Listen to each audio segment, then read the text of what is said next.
everybody, my name is Tyler Hayden. Welcome to teammover.com, your online source for helping you to take your team outside of the box. So in our classic initiative series, I've got another fantastic one to share with you. It's called the Blindfold Maze. It's one I've used for years. It's absolutely awesome at orienting teams in ways in which to ask for help.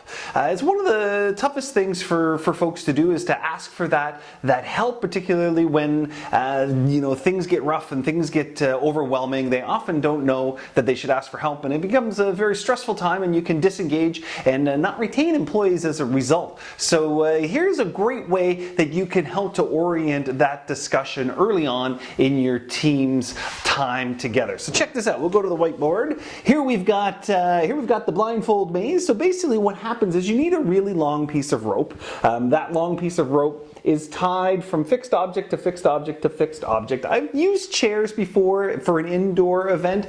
Difficult, but it can work. You just have to try to make sure that the chairs and tables, they're not as movable, so that they're stationary. Or you could go outside and use trees to make sure you have a clear space that's fairly level, that people won't get hurt, because they are going to be blindfolded. So you're going to fix that rope in a circle. That's the most important piece about the rope, is that it's long enough that you can space your people around in different parts of the blindfold maze, but also that when people are attached to the rope, or because they're going to hold onto it, that they can do it in a safe manner. So it goes in a circle. There are no beginnings, there are no ends. It is one continuous circle. Then what you're going to do is you'll blindfold your folks somewhere away from the activity. So you're going to blindfold them and then place them onto the rope one at a time in different locations. And you're going to tell them that to find the way out of the rope, but if they need a hand, don't hesitate to ask for help, and you'd be happy to help them find the end of the rope and find their way out.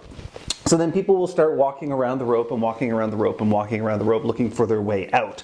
At some point, someone will say, I could use a hand, and then you'll walk over and you say, well, you need to ask for help if you need help out. And then they'll say, yeah, can I get some help to get out? And you say, of course. You take their blindfold off, you tell them to shh, and then you say, I'll help you find the way out. And then they'll come out. And then they're ready to help other people to get out of the maze as well. And then as everybody begins to ask for help, you begin to accentuate the word help in your directions, because you can repeat the directions occasionally during the initiative, and eventually people will all have asked for help to get out of the activity. Now, great opportunity for you to be able to talk about the quality of help, when to ask for help, how we help each other, how we work cooperatively, how we work as a team, and how that helps us to achieve our business objectives. So, great activity. It's a great one early on in order to talk about that idea of asking for help. Ladies and gentlemen, hey, my name is Tyler. Thanks a lot for stopping by, and we'll look forward to talking to you again soon. Take care. Bye for now.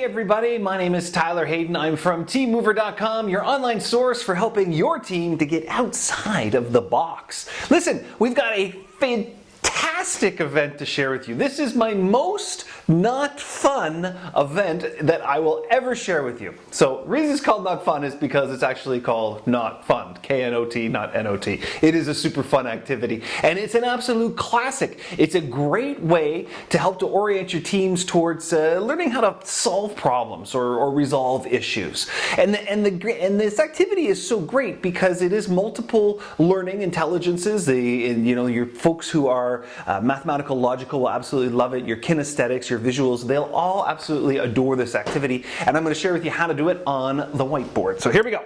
Here is the whiteboard, and on the whiteboard you'll see we have a red rope. So just a rope that's probably about that wide in diameter. A nice piece of cotton rope is great, feels good on the hands. And then the blue things, those are people's hands, so they're kind of holding the rope just like that. And then these little red balls in the center are actually knots that you've tied, just overhand granny knots in between each one of the hands. So here's how it works. What happens is your group stands and each person grabs a hold of the rope in between two of the knots with just one of their hands. So one of their hands is free and one of them is glued to the rope. So they glue their hands to the rope so that they can't move it. Then without removing their hands from the rope, the team must untie each one of the knots, and the activity is complete when all of the knots have been untied without anybody letting go of the rope. Now you can add challenge by not allowing them to use their other hand. You can reduce the challenge by allowing them to use that other hand.